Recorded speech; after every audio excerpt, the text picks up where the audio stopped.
Good afternoon and welcome to this learning event. My name is Valérie Plourde and I'm the NMC Regional Lead for the Quebec and Nunavut Region. Please note that this event will be recorded and a YouTube link will be posted on our various social media accounts. Also, because of the bandwidth, it is possible that the speaker will lose his connection and disappear from the screen. If it happens, please let the system reconnect. Please click on your screen to mute your microphone and turn off your video. Learning days or learning events are one of many ways that the NMC brings together over 40 key managers and aspiring managers all across the country. They cover a variety of topics that are important to you. Before starting, I would like to acknowledge that I'm located in Montreal in the territory of Great Peace Treaty of 1701, the traditional territory of Canadian Mohawk. I invite you to take a moment to reflect on the territory on which you find yourself. It's a pleasure to introduce to you our three panelists today. Ms. France Hutchison is a free agent with the Treasury Board Secretariat and a member of the faculty of the Canada School of Public Service. She's a manager and a coach in leadership development program, as well as the principal founder of the Government of Canada's coaching network. Her human side, her value, as well as her desire to contribute to an emergence of a coaching culture within the public service led her to develop a collaborative project during the pandemic. For the first time, the International Coaching Week event held in May 2020 and the coaching summit that took place in December 2020 were a great success. More than 1,600 public servants received individual and virtual coaching services from the community of more than 300 participant coaches. Marie-Josée holds a bachelor degree in accounting, a master of law in taxation, and she's a member of Chartered Professional Accountant, CPA, CGA. From 2010 to 2017, she held various manager positions in the audit division of Montreal TSO and the Western Quebec TSO, Laval's site. Subsequently, from 2017 to 2018, she accepted an assignment as the Assistant Director of Administration, Western Quebec. She's currently holding the Regional Director of Business Information, Business Intelligence, and Quality Assurance, and she has been a co-development group facilitator for many years now. Sylvain has over 20 years of service in the public service of Canada and has held management positions for the Department of Fishery and Ocean, Canadian Coast Guard, DFO, since 2006. Currently, he is the Associate Director, Regional Director for the Quebec region. Sylvain has been an active participant in the DFO mentoring program since 2010, and he has been responsible for the program since 2019. So, France, Marie-Josée, and Sylvain will discuss what coaching, co-development, and mentoring are, as well as what differences or what differentiate these three development approach for manager and member of their team in order to clarify and add value to each.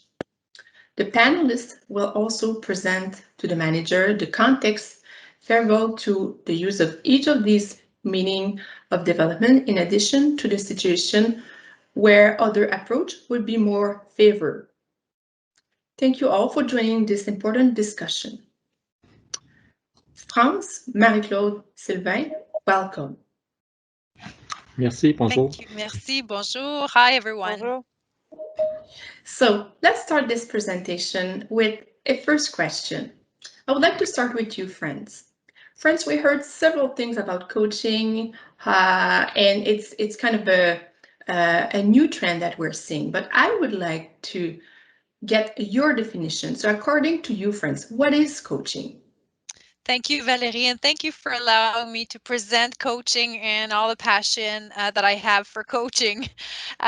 First, I'd like to start with the number one mistake that I've been observing while teaching one of the course, a popular course at the Canada School of Public Service, which is called Coaching for an Effective Leadership, where we're training or offering advice or tools to managers or any employees who would like to modelize the coach approach. The number one mistake that people do when they think about coaching is thinking that a coach is a mentor or an expert in a field and they will give solutions.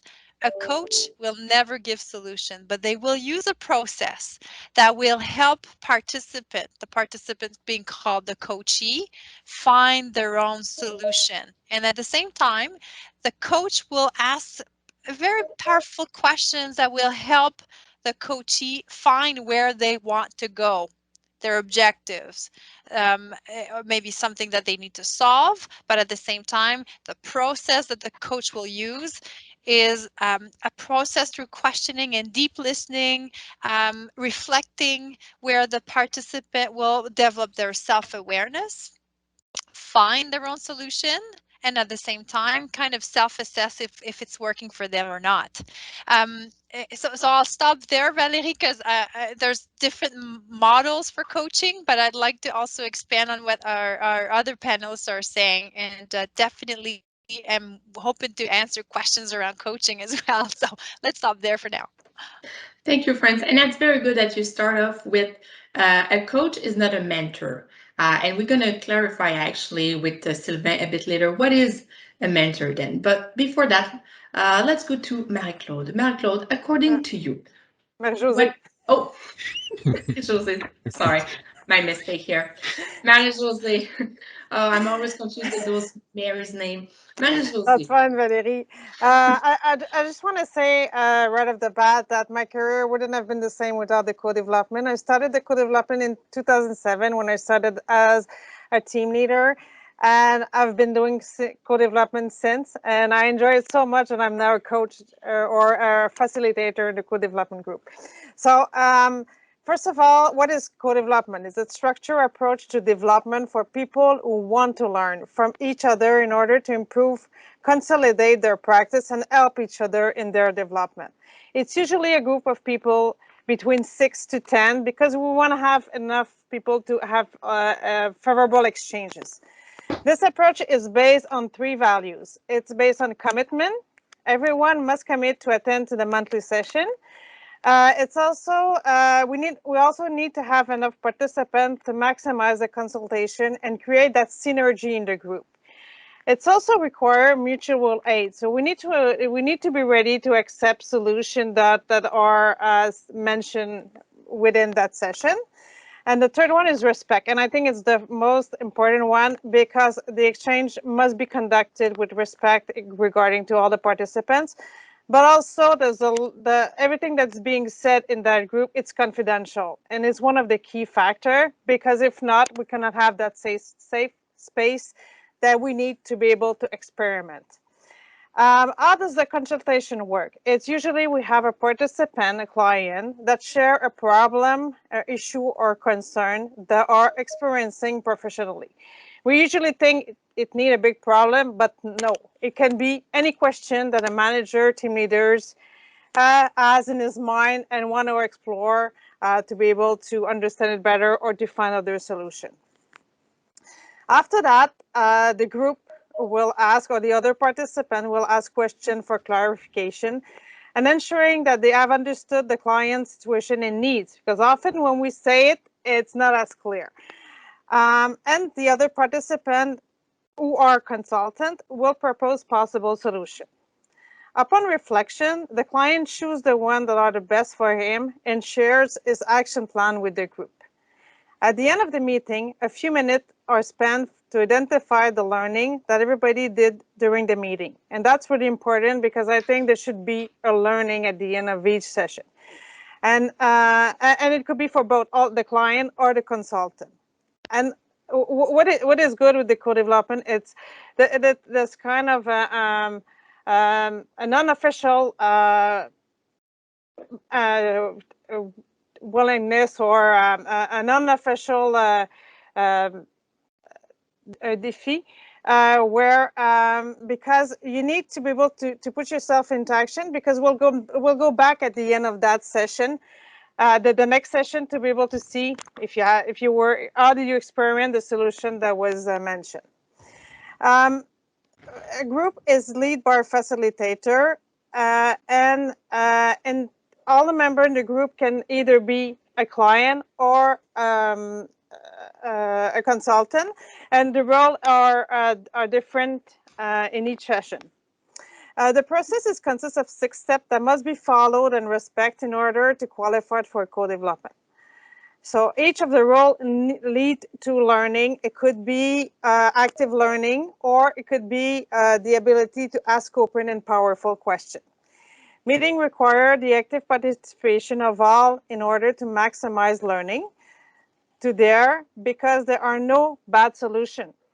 And the meetings are virtually, and usually they're done once a month. And maybe I can conclude by saying that the co-development is not the same process as a peer coaching circle, since the co-development is more structured.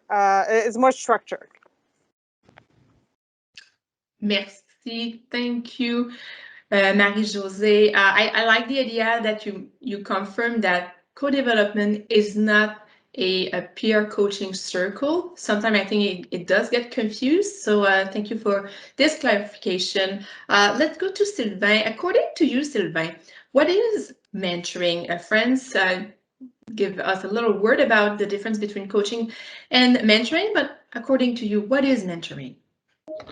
Hello, everyone. Overall, mentoring means a relationship.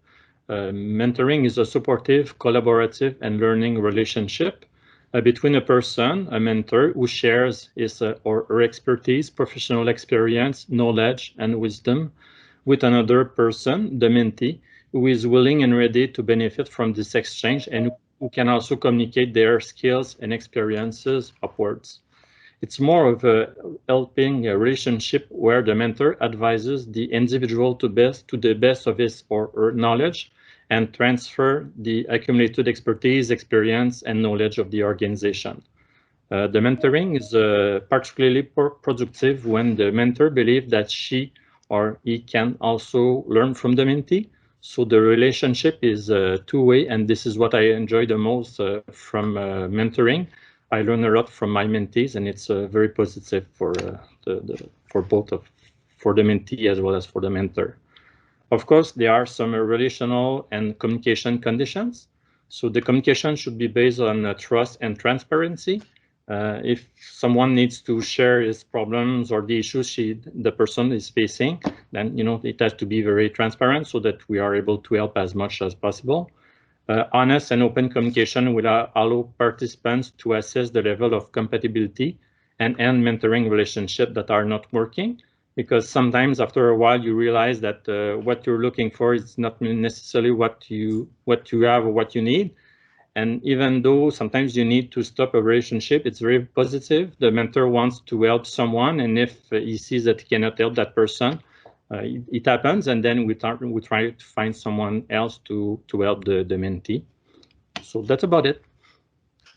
Thank you, Sylvain. By the way, I really like your background, and thanks for summarizing for us what is in your first blue bubble, what is mentoring. It's very helpful. Thank you. Okay, so let's go to the second question. Friends, again, I would like to know, we heard what is coaching, but personally, I would also like to know in which context does coaching apply best? Thank you so much. You will see there's a lot of similarities with mentoring and also with co-development. Similarities could be the rules, the trust, who you choose. Each involves a certain process, which is more formal and informal. But let me go back to the image you see behind me. I'll give you the context. Let's say you're planning a trip and you're planning the amazing trip or one of the best trips you want to have in your whole life. You can go see someone who's more like the expert, who has a traveling agent and will give you all the guidelines, all the places you can go, the pricing and everything. So this is more like a mentor expert. You can go seek also maybe the experience of a certain group who lived there, or you know that some friends have done the same trip. But let's say you're not really certain of your journey, and you want to change maybe something, and you want to transform, and maybe you want to have another experience, and you don't really know where to start. Well, that could be the occasion to go seek the help of a coach. The coach will ask you questions about your values, what you want to live out of this trip, what has been working in the past, what you want to focus on in the future, and will help you elucidate what you want to get out of the trip so you can make the wise choices that will be in front of you. So the coach is more acting like someone who will ask you those questions that will help you identify your journey, help you identify also what you want to get out of your trip, and probably after that you will probably integrate in your coaching plan seeing a coach or seeing another mentor or joining a group, but the coach will help you see the broader picture and the perspective. You can be coached individually, you can join a group coaching, you can be coached as a team. So there's different formulas where you can use the coaching principles and live the coaching principles in different settings. So when people think of coaching, they normally think of one-on-one.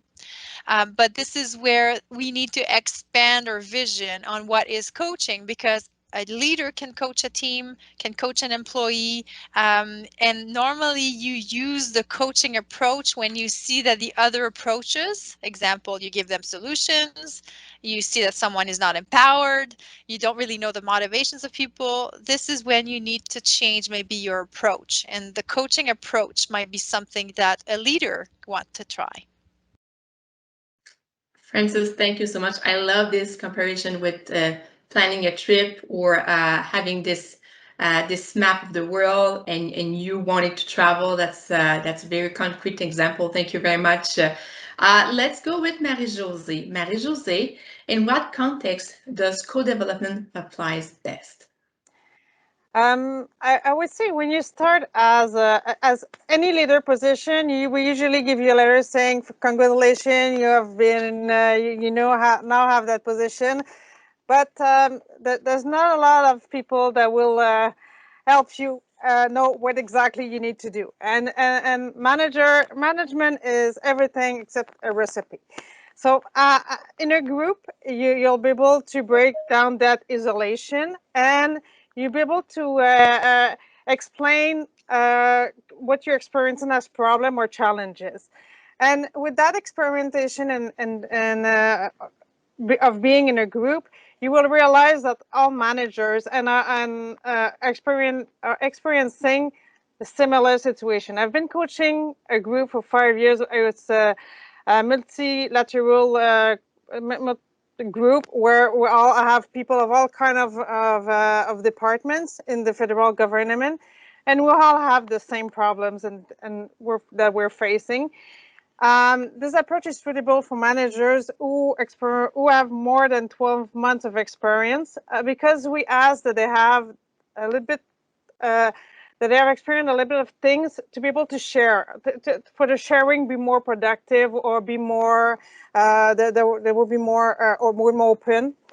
Leaders who want to create a contact network, because usually the group will solidify as long as the year will go by, and those people will be able to be resources for any team leaders or any leaders that are in that group. In addition, participants learn to trust the group, that they take advantage of the diversity of the people that are part of the group, and they make it possible to compare their practices with all the other participants. Marie-Josée, I really like when you said managing is everything except a recipe. This sounds music to my ear. This is so true, actually. Thank you. And I get the idea that co-development is really a group that support one another. You relate to the power of the group. Thank you for giving us those details about when it's best applied. Sylvain, regarding mentorship, in what context does mentorship apply best, according to you? Okay. Well, it applies best when the mentee enjoy learning from a master or someone with gray or white hair on how to do things. So essentially, it's being guided by a role model who has experience, knowledge, and wisdom. And also, the contribution of a mentor is to listen, to have an objective look at and a broad vision that will help the mentee to reframe problems, explore different ways of thinking, undertaking, validate choices of decision, and that type of thing. For example, I see many people who have, for example, a certain number of years of experience in the public service, and they are at the point where they're not sure if they want to continue to be more specialized or they want to be more a manager. So sometimes we can have those type of discussion, and with my experience, I can highlight some of the things so that people can think about what they would like to do in the future. Thank you, Sylvain. I like the idea that this is usually more a gray hair person, but I'm sure if you don't have gray hair, you can still be a very good mentor. Thank you, Sylvain. We're going to go with question 3 here. Francis, in which situation do you not recommend using coaching? I'm sure coaching can be really helpful in many situations, but maybe there's some cases where you would maybe recommend something else? Yes, I think the number one thing that I'm observing that might be a mistake is if you're a leader and you're thinking that you might recommend coaching for someone in order to fix a behavior, fix a conflict, or a performance issue. This is where I would not recommend coaching because, and specifically don't apply coaching as a leader or as a manager with someone where you need to either delegate things or you need to realign a behavior or a task or something. This is because the intention of coaching, behind coaching, is not to fix anything. It's really to develop the trust, help the person talk about their vulnerabilities. And a leader should never use the information taken from the coaching conversation in order to assess performance or take this invaluable information that the coachee offered you in a trustful bubble, and you're using it in the context of evaluation. The example could be, I don't know, I have trouble with strategic thinking, or I have a conflict within a certain situation, and I, as a leader of that employee, when it's time to evaluate the person, I will diminish the evaluation of the person because I know that this person told me in the coaching conversation that they had a conflict with someone or their strategic thinking was not optimal for them. So never use coaching with that intention in mind. So you have to be careful when you're the team lead or you're the manager, that you need to really validate with the coachee or with the employee that they want to be coached and they trust you and what you're going to do with the information taken from the coaching conversation. A coaching conversation can be 5 minutes on the side of the desk or virtually with someone. You can switch. It's like a switching your hat with another way of another mindset. And you're using coaching. I'll stop in a few seconds. You're using coaching specifically when you know that there's a recurrent problem.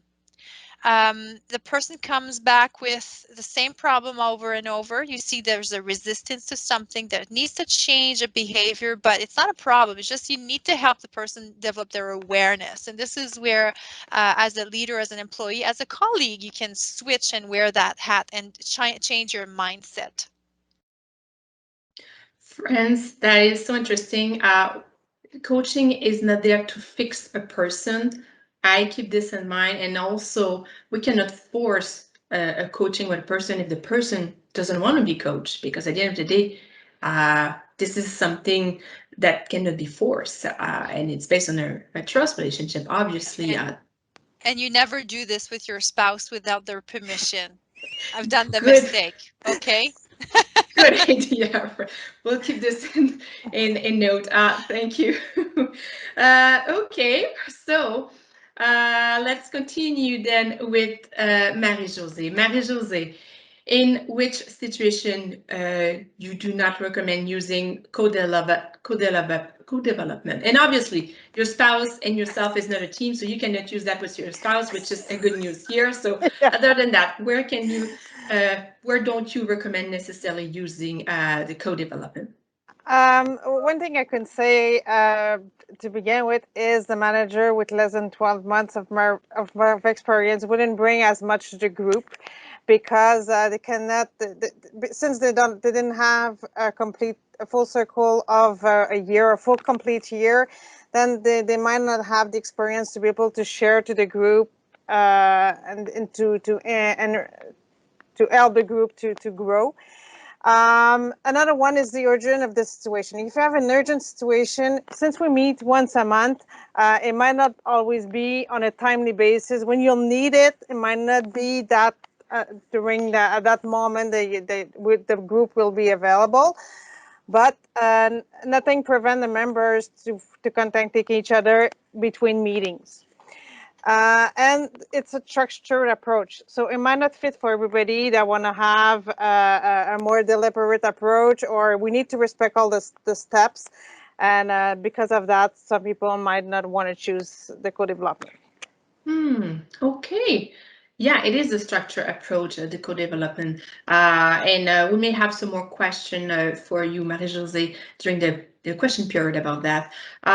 Sylvain, in which situation you do not recommend using mentoring? I would say if the person wants to develop a specific skill or know-how in a particular area with the aim of improving performance, it might not be the best way. Of course, by doing some mentoring, I'm sure that you improve the performance of the individual. But I'm sure that if you use some other approach, such as the coaching, you would get you will get more. It will be more effective for you in terms of improving your performance. And also, if you don't like to learn from someone else's experience and you prefer instead to have someone who can help you with some specific things, so it might not be appropriate. And also, and it's the same thing as for the co-development. If you want to have something fast, it's not the best way, because usually you meet once a month as well, or it can be a little bit more regular. But and the approach is more informal. So I must say that the first maybe few sessions, you speak more about your interests, what you would like to learn, and things like that. So it's a good approach, mentoring, but it's not something that goes very fast. So it's better by using other approaches. I really understand, Sylvain, that mentoring is based on a relationship between two persons, based on the experience. So if you're not, and I like this sentence when you said, if you're not interested to learn from based on the other person's experience, maybe not the best for you, keeping this in mind as well. Thank you, friends, Marie-Josée, Sylvain, for those wonderful presentations. We will now take participants' question. You can ask your question at any time using the chat box. Meanwhile, we're going to start with a question. By the time participants' questions are coming in, I would like to start with you, friends. Friends, how can coaching be used to build relationship in a team? So good question. If we modelize the approach, so let's say in a team we're facing a performance of the team, something that you feel it's tangible. There's a problem in the team. It's nothing that requires mediation. It's something that you feel that you're stuck in a conversation and we're spinning around. I don't know if you've lived this in meetings, but I lived it a few times. So using the coach approach and the questioning can really shift the conversation. So let's say you want to shift the conversation. You want to change the dynamic. You have a recurring problem with someone, or someone has the same problem over and over in your meetings. There might be a need to change your questions. And this is how finding one question that will open up to new possibilities is so powerful. So you're changing also the loop of conversation. So this is one way that someone, not always the manager, but someone in the team can really support the dynamic and the growth of the team. I really feel there's a need to have more people in the workplace using and modelizing the coach approach without the professional coaching certification, but knowing the methodology that will help identify the occasions that we have in the workplace where we can use coaching. And thank you, friends, for reminding us that there's an approach. This is not we talk for the pleasure of talking. There's an approach that comes with the coaching. Let's go with a question we got from a participant, Laurie. Hi, would it be possible to observe an interdepartmental co-development? Marie-Josée, I think this question may be for you. It's all depends on the group, because since the group is building that trust through all the year, we would need to ask the group if they would be ready to have an observer in the group. And I could say yes or no. It would depend on groups if they will allow an observer.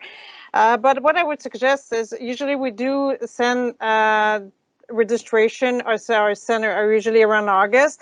So if you really want to try it, I would recommend that you join a group and see really the benefit out of it. And if it's not for you, then you could always drop it at a specific time.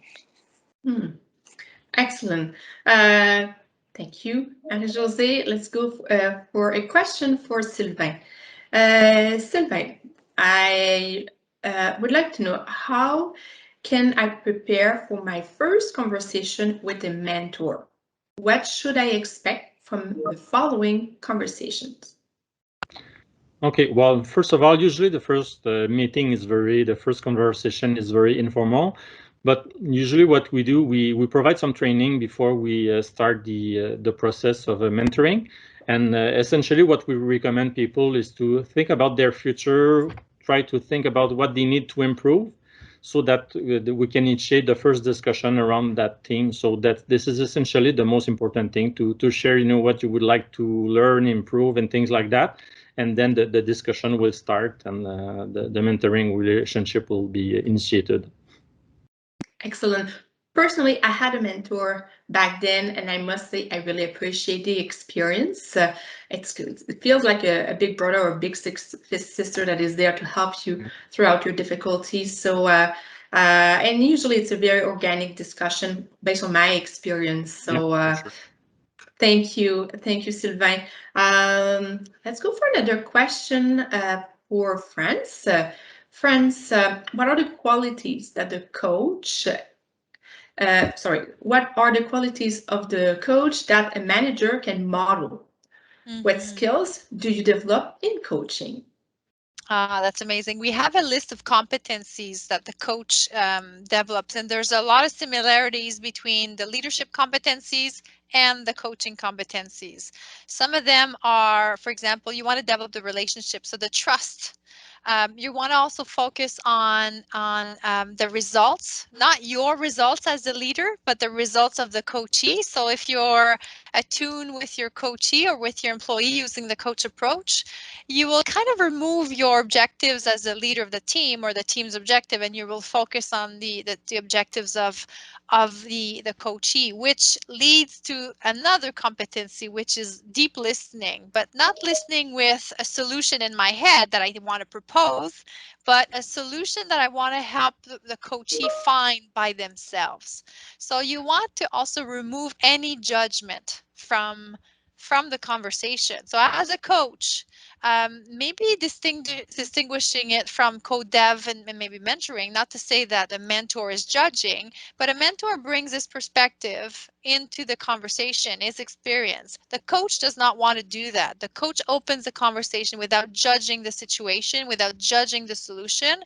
And if the coachee feels that he's empowered, he has energy to proceed, he has an action plan in place, he has a solution in front of him, and he knows where he's going or she's going, this is an amazing result for the coach and the coachee.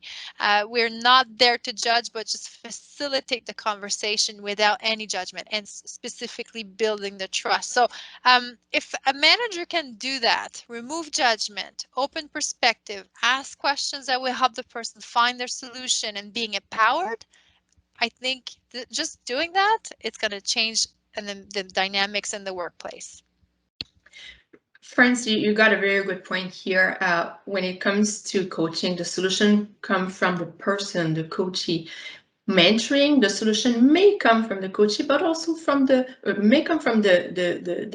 person that is being coached, but also from, the person that is mentoring, but also from the mentor. So it's a kind of a both ways direction. We have a question here from Leah regarding co-development. So Marie-Josée, I think this is going to be for you. In what way is co-development different than group coaching? The difference is really the structure, and maybe you can add up something, France, after. But really, it's people from various environments that are working together, and it's really structured compared to group coaching. That can be done in the same team. Correct me, or France, or if you want to add up something. Thank you. There's different models as well in group coaching. There's also different reasons why we would join a coaching group. So there's peer coaching, there's mental health coaching, there's different kind of topics that you might to choose your group accordingly. If you want to have solutions from your peers, this is not coaching. It's probably more co-dev. Or because in coaching, we're trying to really stick to the fact that we're not providing advice. This is what people are struggling with. They go with the intention of hearing the stories and the solutions of others. But in reality, in coaching, we're trying to avoid that. We might sometimes allow a certain time period where people can share stories, share practices, share best practices, but we're trying to stick to not providing advice in the coaching format. Thanks for this clarification, because yes, it does happen that people are confused between the co-development and the group coaching. Speaking about group coaching, I just want to promote a next event that will happen during the Coaching Summit next in May, actually. NMC will hold the closing ceremony based on the topic,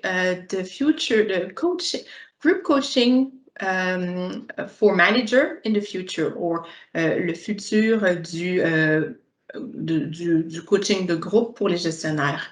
So if you're interested to join this conversation, please feel free to reach out to the NMC. We'll send you the information for this upcoming event. We have another question here, and it's regarding mentoring. So Sylvain, this one is for you.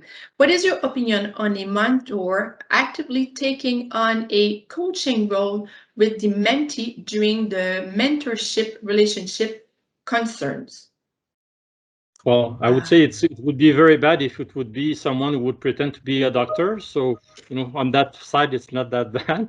But seriously, I mean, it's a relationship mentoring. So, and you have to agree on what you want to achieve. So if for you or for that person agrees that the coaching is fine, for me, I don't see any issues. But if someone looks more for a pure mentoring activity, and you end up with coaching, well, you may have an issue, but usually it's to have an open discussion. And sometimes, within a mentor relationship, I've seen some circumstances where, every once in a while you're more in the coaching approach because the person is at a point where she or he wants to apply for a new job and things like that, and you can maybe coach for an interview, but it depends. But since it's a relationship, it's important to share with that person, if you have any issues. But if for you it's fine, I don't see any major issues on my side. Amazing. Unfortunately, that's all the time we have for questions. For the information and tools that friends Marie-Josée, Sylvain share with us today, will certainly be helpful in navigating through those different development options available for manager and their team. Remember that these development options are also ways to connect with peers, which can be very beneficial in these difficult time of isolation that this pandemic brings to us. I would like to thank all of the participants for joining us today. Thank you to France, Marie-Josée, and Sylvain, and the NMC team for helping to coordinate this event. We hope you all participate in our next national event, learning event, which will take place May 18 and 19 in the form of 2 interactive sessions that will allow us to learn together and discover better ways to use technology while adding a touch of humanity in a virtual environment. There's many more virtual conversations planned for those upcoming months. I strongly encourage you to follow us on Twitter at NMC_CNG and Facebook and LinkedIn, and to read our newsletters for all the upcoming information and update on how to register. Until then, be well, have a great day. See you next time. Bye-bye.